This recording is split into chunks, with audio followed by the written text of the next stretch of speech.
આવો આવો સાહેબ. અરે ભાઈ કેમ છે ભાઈ કલ્પેશભાઈ? સારું હો સાહેબ. અરે પણ તમે પણ ખાટલા નાખ્યા જેવું કામ આવો કર્યું છે ખાટલા ભાઈ. નાખ્યા હો. હે? જીરું ખાટલા નાખ્યા જેવું છે ને સાહેબ. અરે જો વાત મૂકી દો તમે હો. તો ક્યાં ખેડૂત છે આપડે? હા વિરમભાઈ. હા વિરમભાઈ કયું ગામ? છેલ્લા જોધપર. છલ્લા જોધપર તાલુકો પડદરી એમ ને? તો કેવું લાગ્યું જીરું આ? જીરું બહુ બેસ્ટ છે હો. એમ ગામમાં બીજા જીરું આવા છે? ના બધા કરતા ફર્સ્ટ નંબર નું જીરું છે. બતાવો જીરું કયું છે, જરાક બોટ બોટ નાખો તો ખબર પડે. વિરમભાઈ પણ જીરું એમ બનાવ્યું છો. આપણે કહ્યું છે હરીનો 7 નંબર. હરીનો 7 નંબર વાવ્યું છે. હરીનો 7 નંબર બલરામ માંથી કલ્પેશભાઈ આપેલું છે મિત્રો. તો હરીનો 7 નંબર જીરું તમે જુઓ કે લગભગ 1.25 ફૂટની હાઈટ છે અને આખું ખેતર એક સરખું જીરુંમાં છે મિત્રો. જીરું 4 નંબર કરતા 7 નંબર કેમ સારું છે એ ખરેખર બધાને જાણવા જેવું છે. 7 નંબર જીરું છે એ પેલા ઊંચું થાય છે અને એનો થળિયા મજબૂત થાય છે.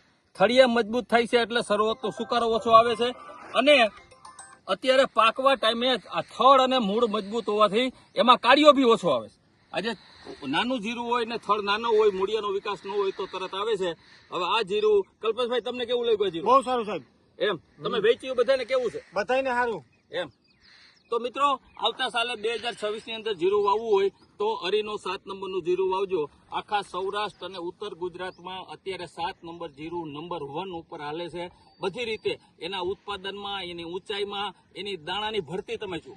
દાણાની ભરતી આ જીરું લગભગ 12 થી 14 મણ વીઘે થાય એવું લાગે છે અને કોઈ પણ જગ્યાએ ક્યાંય ખાંચો નથી.